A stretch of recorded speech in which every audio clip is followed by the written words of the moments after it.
तो दोस्तों आज साइंस से क्या है कि सेट 4 लेकर के आया हूं दोस्त। इसमें भी काफी इंपॉर्टेंट क्वेश्चन डाले गए हैं। जी हाँ दोस्तों, ये सेट 4 जो है आज चैप्टर एटॉमिक स्ट्रक्चर्स है, यानी कि परमाणु संरचना से दिया गया है। जी हाँ दोस्तों, इस परमाणु संरचना से 20 इंपॉर्टेंट ऐसे क्वेश्चन सिलेक्ट किए गए हैं जिसकी संभावना टेक्नीशियन ग्रेड 3 में आने की बहुत ज्यादा है। तो दोस्त क्या कीजिएगा कि वीडियो को शुरू से अंत तक के देखिएगा, स्किप करके मत जाइएगा, वरना जो इंपॉर्टेंट क्वेश्चन है उसे आप मिस कर दीजिएगा। ठीक है, तो चलिए आज ज्यादा कुछ बकवास नहीं करेंगे, आज सीधा शुरू करते हैं। 20 इंपोर्टेंट क्वेश्चन जो लेकर के आए हैं उससे शुरू करते हैं।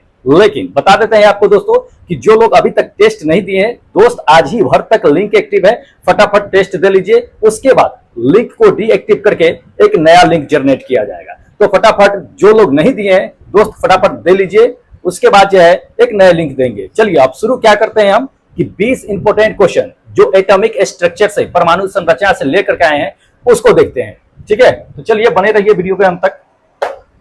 देखिएगा क्वेश्चन नंबर फर्स्ट में इसमें दे दिया है दोस्त कि किसी परमाणु के कक्षा में समायोजित किए जा सकने वाली इलेक्ट्रॉनों की अधिकतम संख्या का सूत्र क्या होता है, किस सूत्र द्वारा जो है दर्शाते हैं। जी हाँ, किसी भी परमाणु के कक्षा में कितने इलेक्ट्रॉन हो सकते हैं उसका फॉर्मूला क्या होता है, उस किस फॉर्मूला से हम उसको निकाल सकते हैं कि किस कक्षा में कितने इलेक्ट्रॉन मौजूद होते हैं। ठीक है, ये कहा गया है, ये सूत्र पूछा गया है कई बार, ये जो है एलपी के एग्जाम में ही पूछ दिया है आपको। तो दोस्त इंपॉर्टेंट है, ध्यान रखिएगा। ध्यान रखिए कि इसमें ऑप्शन पहला दे दिया है 2n, दूसरा आपको दे दिया है कि 2n-2 हो सकता है या 2n क्यू हो सकता है, या फोर्थ नंबर दे दिया है कि 2n² हो सकता है। क्या होगा तो ध्यान रखिएगा, किसी भी सेल का अगर इलेक्ट्रॉन्स की संख्या निकालना है कि कितने इलेक्ट्रॉन्स उस सेल में है, तो दोस्त उसके लिए फॉर्मूला होता है 2n²। क्या होता है 2n²। ये फोर्थ नंबर मेरा ऑप्शन करेक्ट होगा, 2n²। अब आपको हम दिखा देते हैं कैसे निकाल सकते हैं। ये सेल हो गया, ये कक्षा हो गया, ये कक्षा में कितने इलेक्ट्रॉन जो है मूव करेंगे, रहेंगे, ये 2n² के फॉर्मूला के द्वारा ही हम निकाल सकते हैं। ठीक है, इसमें देखिए सेल को जो है डिवाइड किया गया है, किससे डिवाइड किया गया है, KLMN। 4 सेल है, इसको KLMN में डिवाइड किया गया है। पहला जो है आपका क्या दिया हुआ है, पहला सेल को K से डिनोटेड किया गया है, दूसरा सेल को जो है L से डिनोटेड किया गया है, तीसरा सेल को M से, या चौथा सेल को N से डिनोटेड किया गया है। तो इस तरह से नंबर ऑफ जो है क्या है कि सेल है KLMN जो है। तो अगर आपसे पूछा जा सकता है कि किस सेल में कितने इलेक्ट्रॉन्स होते हैं, तो दोस्त उसी फॉर्मूला पर हम निकाल सकते हैं 2n² के फॉर्मूला पर। अब पूछा क्या जाता है ये भी समझ लीजिए, इससे बहुत सारे क्वेश्चन पूछे जाते हैं, आपको ध्यान में रखना है। तो चलिए इससे जो जो दोस्त क्वेश्चन पूछे जाते हैं उसको हम आपको दिखा देते हैं कि क्या पूछे जाते हैं। ध्यान रखिएगा, ऊपर देखिए दिया गया है, ये कई बार इस सवाल को पूछा गया है। कह दिया है इसमें क्या कि एम कक्षा में, एम सेल में जो है कि अधिकतम इलेक्ट्रॉनों की संख्या क्या होगा। तो एम सेल देखिए, एम सेल जो है आपका कितने नंबर पे आता है ये पहले देख लेना है। तो एम जो है तीसरे नंबर पे आता है, तो सेल की संख्या एम 3 है, तो एम का वैल्यू क्या होगा 3 होगा। एम का वैल्यू 3, मतलब एम जो तीसरे नंबर पे है, तो इसमें नंबर ऑफ सेल हो गया 3, एन का वैल्यू 3 हो गया। अब 2n² के फॉर्मूला पर हम निकालेंगे, तो 2n² के फॉर्मूला पर रखेंगे तो क्या हो जाएगा 2n², 2n के जगह पे क्या रखेंगे 3 रखेंगे, 3 के स्क्वायर 2 से गुना करेंगे 9 18, यानी कि 18 हो जाएगा। यानी एम सेल में जो है कितने इलेक्ट्रॉन रख सकते हैं, 18 इलेक्ट्रॉन्स रख सकते हैं। इसी तरह से दोस्त बहुत सारे सवाल पूछे जाते हैं, हो सकता है कि आपको पूछ देगा कि एन सेल में कितने इलेक्ट्रॉन्स रह सकते हैं, यह भी पूछा जा सकता है। तो के सेल में कितने इलेक्ट्रॉन रह सकते हैं ये पूछा गया है, आपको हम बता देते हैं। ध्यान रखिए, ये सभी पॉइंट को नोट कीजिएगा, ये पूछा गया। देखिए दे दिया है कि एन कोष में, एन कोष मतलब सेल में इलेक्ट्रॉन्स की संख्या कितना है, तो एन कितने नंबर पे आता है, 4th नंबर पे आता है। उसी तरह से निकाल लीजिएगा 2n² के फॉर्मूला पर, तो जिसमें 32 जो है आपका आ जाएगा। उसी तरह से आपको पूछा गया कि के सेल में, के कोष में कितने इलेक्ट्रॉन्स के संख्या रहते हैं, तो के कितने नंबर पे आते हैं, 1st नंबर पे आता है, तो इसमें एन का वैल्यू 1 रखिएगा। इसी तरह से इसमें निकाल दीजिएगा दोस्त। इसी तरह से क्या है कि बहुत सारे सवाल जो है इसमें पूछे जाते हैं। एल वाले का भी पूछ दिया है कि एल सेल में जो है, एल कक्ष में जो है कितने इलेक्ट्रॉन्स की संख्या रहेगा, तो एल कितने नंबर पे आता है ये देख लेना है, दूसरे नंबर पे आता है। एन का वैल्यू 2 रखेंगे, 2 × n 2 के स्क्वायर कर देंगे, आराम से निकल जाएगा। तो इस तरह से इसमें क्या है कि सेल में कितने इलेक्ट्रॉन्स रह सकते हैं, नहीं रह सकते हैं, ये पूछा जाता है। KL जो है आपका सेल है, ये जितने भी सेल, इसमें आपका क्या है कि पूछा जाता है इसको। तो इसको ध्यान में रखना है, फार्मूला वही 2n² के फार्मूला पे हमको लेके चलना है, कई बार पूछा गया है। चलिए अगला क्वेश्चन दिखाते हैं। अगला क्वेश्चन इसमें दे दिया है कि इनमें से किस धातु का जो है इलेक्ट्रॉनिक विन्यास दे दिया है 284 है। जी हाँ, तो देखिए इलेक्ट्रॉनिक विन्यास याद रखने के लिए आपको परमाणु संख्या याद रखना पड़ेगा। तो जितने भी एलिमेंट होते हैं दोस्त, उस सभी का क्या है कि परमाणु संख्या आपको याद होना चाहिए, फिर आप इलेक्ट्रॉनिक विन्यास याद रखिएगा। वैसे जब हम PDF आपको देंगे, उसमें क्या होगा कि सारे एलिमेंट्स का परमाणु संख्या कितना है कितना नहीं है, इलेक्ट्रॉनिक विन्यास सहित पूरा दे देंगे आपको। तो PDF ले लीजिएगा। PDF लेने के लिए आपको टेलीग्राम पे ही ज्वाइन होना होगा, तो ज्वाइन हो जाइएगा। उसी पे क्या करेंगे, आपको प्रोवाइड करा देंगे। चलिए इसमें पहले देख लेते हैं क्या है क्या नहीं है। जो लोग पढ़े होंगे उन्हें समझ में आ जाएगा कि क्या है क्या नहीं है। तो देखिए इलेक्ट्रॉनिक विन्यास इसमें दे दिया है कि 284 किसका होता है। तो ध्यान रखिए ये क्या है कि इलेक्ट्रॉन्स है। 284 क्या है, इलेक्ट्रॉन्स है, इलेक्ट्रॉनिक्स विन्यास का। सारे इलेक्ट्रॉन्स को जोड़ दीजिए तो कितना हो जाएगा इसमें, 2 8 10 और 10 4 14, 14 हो गया। 14 इसमें से किसका होता है, देख लीजिए 14 दोस्त जो होता है वो सिलिकॉन का होता है परमाणु संख्या। तो ये सिलिकॉन जो हो 4th नंबर मेरा क्या होगा कि करेक्ट होगा। तो ये याद होना चाहिए कि किसका परमाणु संख्या कितना होता है, तभी आप क्या हो सकते हैं कि किसी का इलेक्ट्रॉनिक विन्यास निकाल सकते हैं या किसी तत्व को आप पहचान सकते हैं कि वो कौन सा तत्व है, अगर उसका परमाणु संख्या याद होगा तो। ध्यान रखिए। चलिए अगला क्वेश्चन दिखाते हैं। अगला क्वेश्चन दोस्त इसमें दे दिया कि कार्बन के इलेक्ट्रॉनिक विन्यास में शामिल कोषों की कुल संख्या कितना है। जी हाँ, कोषों की कुल संख्या दे दिया है, यानी कि सेल की। जो पहला नंबर में आपको सेल बताया है KLM वाला, उसी सेल की बात बता रहा है कि कार्बन को किस सेल में रखा गया है ये। तो पहले तो देख लीजिए इसमें कि कार्बन जो होता है, कार्बन का परमाणु संख्या कितना होता है। तो कार्बन जो होता है, कार्बन का परमाणु संख्या कितना, 6 होता है। उसको क्या लिखते हैं, 2 4 लिखते हैं, 2 4। तो 2 जो है पहले सेल और 4 जो है दूसरे सेल, यानी कि 2 कक्षा में यह उपस्थित रहेगा। तो ये ऑप्शन मेरा क्या होगा, ये सेकेंड नंबर मेरा ऑप्शन क्या होगा कि बिल्कुल करेक्ट होगा। सेल किस सेल में रहेगा, ये दूसरे सेल में होगा, ध्यान रखिएगा। तो इस तरह से निकाल सकते हैं, इंपॉर्टेंट है। चलिए अगला देखिए। नेक्स्ट क्वेश्चन आपको दे दिया इसमें कि हीलियम को अगर छोड़ दिया जाए तो सभी नोवेल जो होते हैं, गैस होते हैं, उसकी बाहरी कोष में इलेक्ट्रॉन्स की संख्या कितनी होती है। तो ध्यान रखिएगा जितने भी नोवेल्स गैस होते हैं ना, उसके बाहरी संख्या में जो होते हैं वो 8 इलेक्ट्रॉन्स मौजूद होते हैं। ठीक है, क्योंकि वो पूरी तरह से अष्टक प्राप्त कर चुके होते हैं। अष्टक नियम जानते होइएगा, जितने भी इलेक्ट्रॉन्स होते हैं सभी क्या होते हैं कि अपने आप को अस्थायित्व प्राप्त करना चाहते हैं, अस्थायी होना चाहते हैं। तो अस्थायी होने के लिए मिनिमम जो होना चाहिए वो 8 इलेक्ट्रॉन्स होने चाहिए। तो वो अष्टक नियम।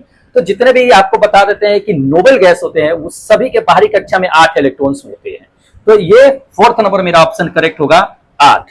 तो इसको ध्यान में रखिएगा, इंपॉर्टेंट है, ALP के एग्जाम में पूछ दिया गया है। अब इससे पॉइंट क्या पूछे जाते हैं ये आपको हम बता देते हैं। पॉइंट ये पूछे जाते हैं कि कैल्शियम जो आपका परमाणु संख्या क्या होता है, कैल्शियम का 20 होता है, उसका 20 का क्या होता है कि 2882। ठीक है, 2882 सबको जोड़िएगा तो 20 आ जाएगा। इसके बाहरी कक्षा में कह दिया है कि कितना इलेक्ट्रॉन्स पाया जाता है। जी हाँ, ये पूछा जाता है। तो बाहरी कक्षा में देखिए 2882 है, तो उसको क्या हो जाएगा कि सबसे बाहर में कितना है, 2 इलेक्ट्रॉन्स है, तो 2 इलेक्ट्रॉन्स होगा। ये पूछा जाता है। उसके बाद आपको पूछा ये गया है कि वो कौन सा तत्व है जो पूरी तरह से क्या होता है कि भरा होता है, ऑप्शन में दे देता है। तो जिनोन है जो क्या होता है कि पूरी तरह से भरा होता है, जिनोन 54 में आता है।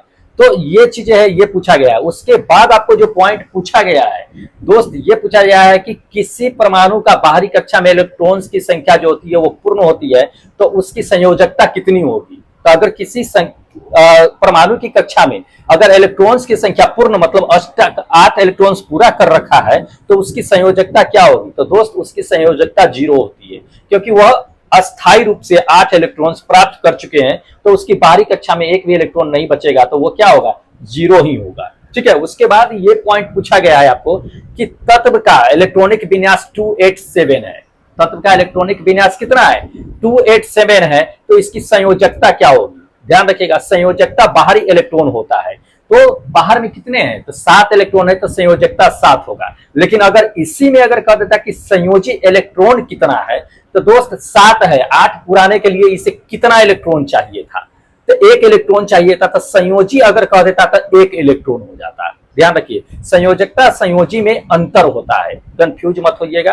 पूछा भी गया है, देख लीजिएगा पॉइंट, पूछा भी गया है कि एक ऑक्सीजन में परमाणु के संयोजी इलेक्ट्रॉन कितने होती है। तो ऑक्सीजन का जानते हैं कितना होता है, ऑक्सीजन का 8 होता है, तो 2 6 करते हैं, तो बाहर में कितने 6 इलेक्ट्रॉन्स होते हैं, लेकिन 6 नहीं, क्योंकि उसको अष्टक प्राप्त करना है, तो वो बाहर से 2 इलेक्ट्रॉन और चाहिए 8 इलेक्ट्रॉन पुराने के लिए।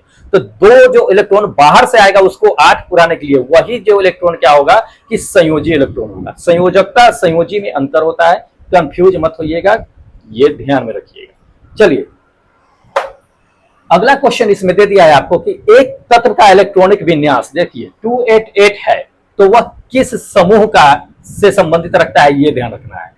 तो ध्यान रखिए 288 दे दिया है, तो पहले तो सबको जोड़ दीजिए, कितना हो जाएगा 2 8 10 8 18, 18 आर्गन का होता है, ठीक है, तो वो 18 आ गया। लेकिन इसमें अब टोटल इलेक्ट्रॉन्स की ही संख्या दे दिया है, तो देख लीजिए ये जो है थर्ड नंबर मेरा ऑप्शन करेक्ट होगा 18। अगर एलिमेंट्स का नाम पूछता कि किस तत्व का है, तो दोस्त आर्गन आता है, अक्रिय गैस में आता रहा ये, ठीक है, या नोबेल गैस कहिए उसको, उसमें आ जाता रहा। चलिए अगला देख लीजिए, क्वेश्चन पूछा जाता है ये सभी चीज।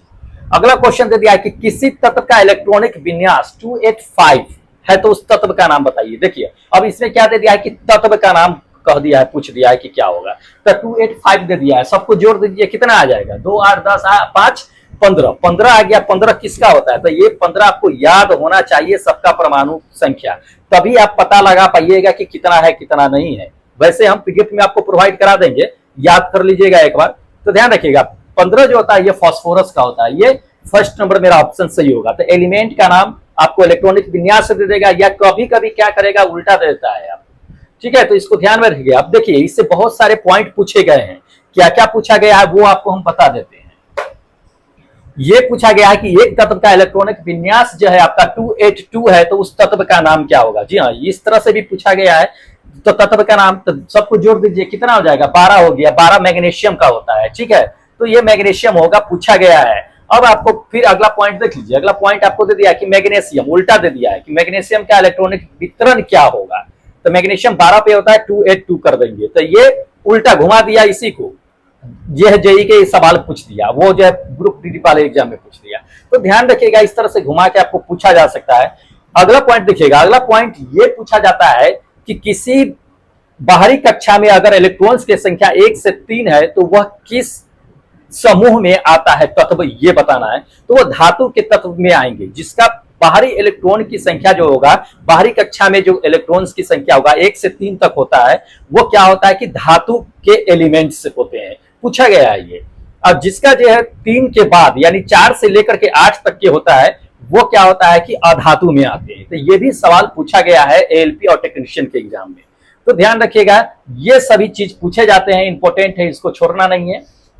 उसके बाद अगला पॉइंट ये पूछा गया है कि सबसे बाहरी में आपका क्या होता है कि ऑर्बिट में आर्सेनिक मान लीजिए और बिस्मिथ की अगर संख्या समान होती है, तो वो क्या होता है, ये पूछा गया है, तो इसको ध्यान में रखिएगा। अगला पॉइंट आपको बताते हैं कि एक तत्व का अगर परमाणु संख्या अगर 8 है, एक तत्व का परमाणु संख्या 8 है, तो उसका इलेक्ट्रॉनिक विन्यास क्या होगा। तो इलेक्ट्रॉनिक विन्यास जो क्या होगा, ऑक्सीजन का ये होता है 8 जो होता है सो, तो 2 6 लिखते हैं इसको, या 1s2 2s2 2p जो है 4 कर देंगे इसको, तो 8 हो जाएगा। तो वो ध्यान रखिएगा, वो लिखने वाला आता है, हम बता देंगे वो चीजें, ठीक है।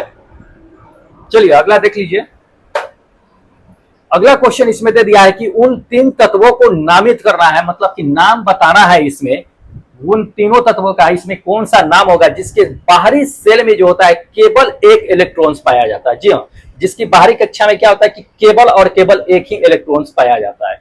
तो ध्यान रखिएगा, आपको परमाणु संख्या याद होगा तभी आप बता पाइएगा, नहीं तो नहीं बता पाइएगा, ठीक है, कंफ्यूज हो जाइएगा कि क्या है क्या नहीं। तो परमाणु संख्या याद रहना चाहिए, तभी आप एटॉमिक स्ट्रक्चर का जितने भी सवाल हैं दोस्त उसको आप सॉल्व कर पाइएगा। तो ध्यान रखिए, आपको हम जो पूछा गया है बार बार रिपीट किया गया है, जो इंपॉर्टेंट है आने की संभावना है वो चीजें आपको बता देते हैं। तो ध्यान रखिएगा, इसमें क्या होता है कि जिसके बाहरी कक्षा में सिर्फ और सिर्फ केवल एक ही इलेक्ट्रॉन्स होते हैं, वो कौन होगा। तो ध्यान रखिएगा, ये सेकेंड नंबर मेरा ऑप्शन होगा, लिथियम सोडियम पोटेशियम। लिथियम का 3 होता है, 2 1 कर देंगे तो बाहरी कक्षा में 1 आ जाएगा। उसी तरह से आपको क्या होता है, ध्यान दीजिएगा, उसी तरह से सोडियम का होता है, सोडियम का 11 होता है, 281 कर देंगे, बाहरी कक्षा में 1 आता है। पोटेशियम का 19 होता है, तो 288 करके जो है इसको करेंगे तो 8 8 16 2 18 1 19, बाहर में 1 आ जाएगा। तो बाहरी कक्षा में कितने आ जाएंगे? 1 इलेक्ट्रॉन्स आ जाएंगे। तो इसकी परमाणु संख्या आपको याद होना चाहिए, तभी आप क्या कर पाइएगा कि लिख पाइएगा, समझ पाइएगा, ना तो नहीं समझ पाइएगा। चलिए अगला क्वेश्चन देख लीजिए। अगला क्वेश्चन दे दिया कि यदि क्रिप्टन की परमाणु संख्या आपको 36 है, कितना है? 36 है, तो इसका इलेक्ट्रॉनिक विन्यास क्या होगा?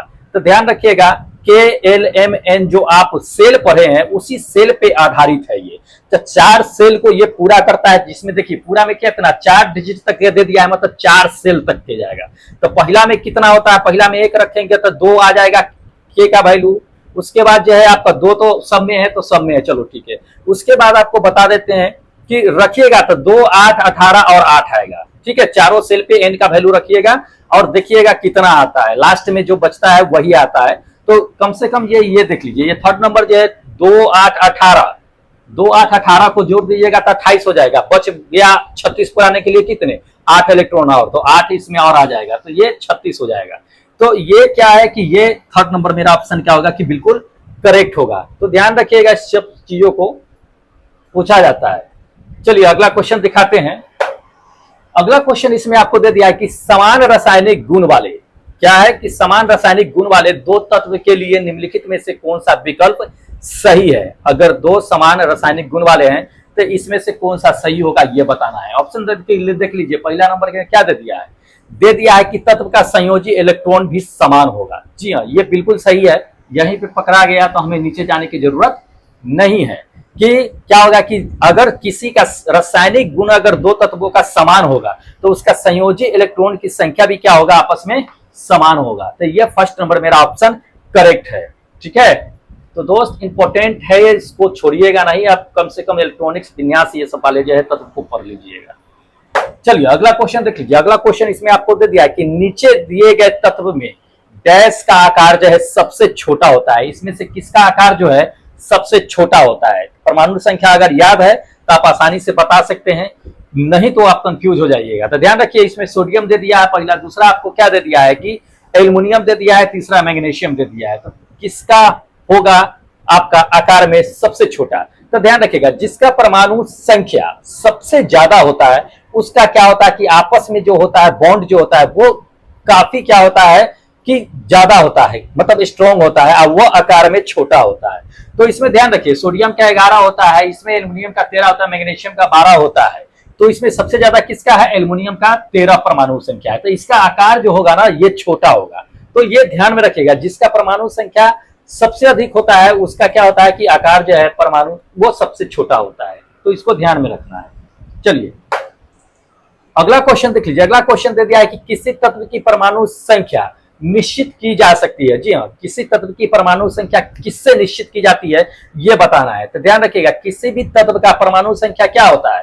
तो जितने भी प्रोटॉन की संख्या होती है वही उसकी क्या होती है कि परमाणु संख्या होती है। यानी प्रोटॉन की संख्या परमाणु की संख्या दोनों बराबर होती है। ये फोर्थ नंबर मेरा ऑप्शन करेक्ट होगा कि एक प्रोटॉन की संख्या, ठीक है, एक अणु में प्रोटॉन की संख्या ही क्या होता है कि परमाणु की संख्या होता है। इसको ध्यान रखिएगा।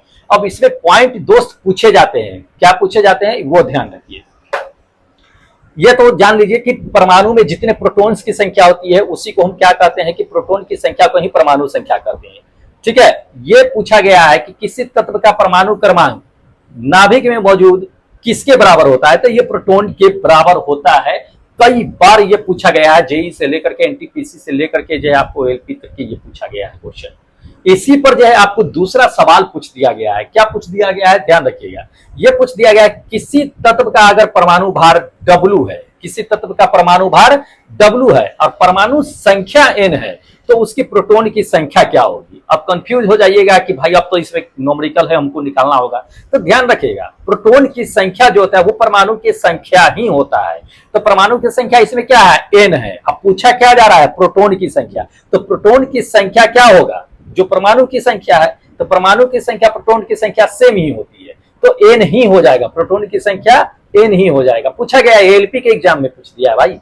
तो इसलिए क्या कीजिए कि इसको ध्यान में रखिए, दूसरा इसी पे जो है आपको न्यूमेरिकल भी पूछ दिया गया है। तो ध्यान रखिए, इसमें न्यूमेरिकल ये पूछ दिया गया था कि 10 प्रोटॉन की संख्या दे दिया, 11 न्यूट्रॉन की संख्या दे दिया गया, कहता परमाणु संख्या क्या होगा। तो जो प्रोटॉन की संख्या है वही तो परमाणु की संख्या होगी। तो प्रोटॉन की संख्या कितना है, 10 है, तो परमाणु की संख्या भी क्या हो जाएगा, 10 होगा। ये एनटीपीसी के एग्जाम में पूछ दिया है। तो दोस्त इस तरह से पूछा जाएगा आपको, तो ये माइंड में सेट रखना है कि जितना प्रोटॉन की संख्या होता है उतना ही परमाणु की संख्या होता है। ठीक है, चलिए फॉर्मूला बता देते हैं आपको।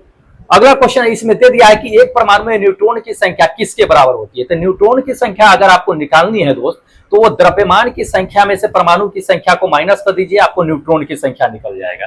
तो ये जान लीजिए, ये सेकेंड नंबर मेरा करेक्ट होगा, यानी कि द्रव्यमान के संख्या में से परमाणु की संख्या को घटा देंगे तो क्या होगा कि ये परमाणु की संख्या या प्रोटॉन की संख्या का ये वो निकल जाएगा। अब इसी के फॉर्मूला पर हम आपको लेकर के चलते हैं। तो ये पूछा भी जाता है, ध्यान रखिएगा, ये पूछा जाता है कि ए बराबर जो है जेड, ए बराबर क्या है कि जेड प्लस एन है। ए क्या है कि द्रव्यमान की संख्या है, जेड क्या है कि परमाणु, कहिए परमाणु की संख्या या प्रोटॉन की संख्या है, एन जो है न्यूट्रॉन की संख्या है। तो ये पूछा गया है कि प्रोटॉन की संख्या न्यूट्रॉन की संख्या का कुल जो है वो क्या कहलाता है। तो प्रोटॉन की संख्या न्यूट्रॉन की संख्या का योग जो होता है वो द्रव्यमान संख्या कहलाता है। द्रव्यमान संख्या को ए से सूचित करते हैं, प्रोटॉन की संख्या को जेड से सूचित करते हैं, न्यूट्रॉन की संख्या को ए से सूचित करते हैं। जेई के एग्जाम में पूछ दिया है। अब यहीं से आप क्या कर सकते हैं कि यहां से आप जो है निकाल सकते हैं फॉर्मूला, ए बराबर जो है जेड प्लस एन दे दिया है ना, उसी पे निकाल सकते हैं। लेकिन अब इस पे जो सवाल पूछा गया है वो आप देख लीजिए। सवाल ये पूछा गया है कि 10 प्रोटॉन है और 17 न्यूट्रॉन है, तो द्रव्यमान की संख्या क्या होगा। तो द्रव्यमान की संख्या आपको बता दिए कि प्रोटॉन और न्यूट्रॉन को जोड़ दीजिए, वो द्रव्यमान की संख्या हो जाएगा। 10 और 17 को जोड़ दीजिएगा तो 27 हो जाएगा। ये पूछा गया है। उसी तरह से अगला पॉइंट ये पूछा गया है सवाल कि 11 प्रोटॉन और 12 न्यूट्रॉन अगर है तो द्रव्यमान की संख्या क्या होगा। जोड़ दीजिए दोनों को जोड़ दीजिएगा, 11 और जो क्या कीजिएगा 12 को जोड़ दीजिएगा तो ये 23 हो जाएगा। तो द्रव्यमान की संख्या मेरा क्या हो जाएगा, ये 23 हो जाएगा। ठीक है, ये पूछा गया है। अब यहां से क्या कीजिए कि आप न्यूट्रॉन की संख्या निकाल लीजिए। तो न्यूट्रॉन की संख्या एन बराबर निकालेंगे हम, तो एन बराबर अगर निकालते हैं तो क्या हो जाएगा, ए माइनस जेड हो जाएगा। यानी कि द्रव्यमान की संख्या में से प्रोटॉन की संख्या घटा देंगे तो न्यूट्रॉन की संख्या आ जाएगा। ठीक है, तो ये पूछा गया है कि द्रव्यमान की संख्या और परमाणु संख्या जो क्रमांक होता है उसका अंतर किसके बराबर होता है। तो न्यूट्रॉन के बराबर होता है, क्योंकि न्यूट्रॉन का ही फॉर्मूला यहां से निकलता है। इस पे अब सवाल भी पूछा गया है, ध्यान दीजिएगा। सवाल ये पूछा गया है कि द्रव्यमान की संख्या आपको दे दिया है कि 298 है, उसके बाद न्यूट्रॉन की संख्या आपको दे दिया है कि 189 है। ठीक है, तो इसमें परमाणु संख्या यानी परमाणु क्रमांक निकालना है। परमाणु संख्या निकालने के लिए क्या करेंगे, घटा दीजिए इसमें से 298 में से क्या दीजिए 189 को घटा दीजिएगा तो 109 आ जाएगा। तो ये पूछा गया है। इस तरह से सवाल दिए दोस्त पूछे जाते हैं, इसको ध्यान में रखना है, छोड़ना नहीं है। चलिए अगला देख लीजिए। अगला क्वेश्चन इसमें दे दिया है कि हाइड्रोजन अणु का नाभिक किससे बना होता है। जी हाँ, हाइड्रोजन अणु का जो नाभिक होता है वो किससे बना होता है। तो ध्यान रखिएगा, इसमें ये फर्स्ट नंबर मेरा ऑप्शन करेक्ट होगा कि केवल प्रोटॉन से ही बना होता है। जी हाँ, केवल प्रोटॉन से ही बना होता है हाइड्रोजन के जो नाभिक होते हैं। हाइड्रोजन में न्यूट्रॉन की संख्या, न्यूट्रॉन नहीं होता है मौजूद, ध्यान रखिएगा इस चीज को, कंफ्यूज मत होइएगा। चलिए अगला क्वेश्चन देख लीजिए। अगला क्वेश्चन इसमें आपको दे दिया है कि कार्बन परमाणु में 6C12 ऊपर दे दिया है, 6 नीचे दे दिया है, का निष्कर्ष क्या निकलता है, मतलब क्या कहा जा सकता है इसको। तो ध्यान रखिएगा, 12 जो ऊपर होता है वो द्रव्यमान की संख्या होता है, नीचे जो होता है वो न्यूट्रॉन की संख्या होता है। ठीक है, तो इसको ध्यान में रखिएगा। प्रोटॉन की संख्या 6 जो होता है वो प्रोटॉन की संख्या, ऊपर जो होता है वो द्रव्यमान की संख्या होता है। तो इस ऑप्शन में देख लीजिए, कहीं द्रव्यमान की संख्या 12 दिखाई दे रहा है, नहीं ना दिखाई दे रहा है, नहीं दिखेगा। तो इसमें हमको क्या करना है कि न्यूट्रॉन की संख्या निकाल देना है। तो न्यूट्रॉन की संख्या निकालने के लिए क्या करते हैं, द्रव्यमान की संख्या में से प्रोटॉन की संख्या को घटा देते हैं। तो ये क्या करते हैं कि 12 में से 6 को घटा देंगे तो मेरा क्या आ जाएगा, 6 न्यूट्रॉन की संख्या आ जाएगा। तो न्यूट्रॉन भी 6, प्रोटॉन भी 6, ये क्या हो जाएगा कि ये फोर्थ नंबर मेरा ऑप्शन करेक्ट हो जाएगा। तो ध्यान रखिएगा, इस तरह से सवाल जो है पूछे जाते हैं, कंफ्यूज नहीं होना है हमें। ठीक है, चलिए अगला क्वेश्चन आपको दिखाते हैं। अगला क्वेश्चन दोस्त एएलपी और टेक्नीशियन के एग्जाम में पूछा गया है। यह क्वेश्चन कि निम्नलिखित तत्वों में से किसका परमाणु द्रव्यमान जो होता है वो सबसे कम होता है। परमाणु द्रव्यमान सबसे कम होता है। पहला ऑप्शन दे दिया है आपको कि नाइट्रोजन का होता है, या दूसरा दे दिया हाइड्रोजन का होता है, या तीसरा आपको दे दिया है कि लिथियम का होता है, या चौथा दे दिया है कि हीलियम का होता है, किसका होता है। तो ध्यान रखिएगा, सबसे पहले नंबर पर जो एलिमेंट आता है, तत्व जो होता है, वो हाइड्रोजन होता है। ठीक है, तो हाइड्रोजन का क्या होता है कि द्रव्यमान संख्या हो जाता होता है, वो जितने भी तत्व होते हैं, जितने भी एलिमेंट होते हैं, उनसे सबसे कम द्रव्यमान इसी हाइड्रोजन का होता है। ठीक है, तो इसको ध्यान में रखना है। चलिए अगला क्वेश्चन देख लीजिए। अगला क्वेश्चन जो है दोस्त एनटीपीसी के एग्जाम में पूछ दिया है और इंपॉर्टेंट भी है, ध्यान देखिए। दे दिया है कि एक हाइड्रोजन एटम में कितने न्यूट्रॉन होते हैं। तो आपको पहले ही बता दिए हैं कि हाइड्रोजन में क्या होता है कि न्यूट्रॉन की संख्या नहीं होता है। ठीक है, न्यूट्रॉन नहीं होता है, उसको 1H1 ही करते हैं। जब न्यूट्रॉन की संख्या निकालेंगे तो वो 0 आता है, न्यूट्रॉन की संख्या नहीं होता है। इसमें इलेक्ट्रॉन और प्रोटॉन की संख्या क्या होता है कि समान ही होता है, एक एक ही होता है।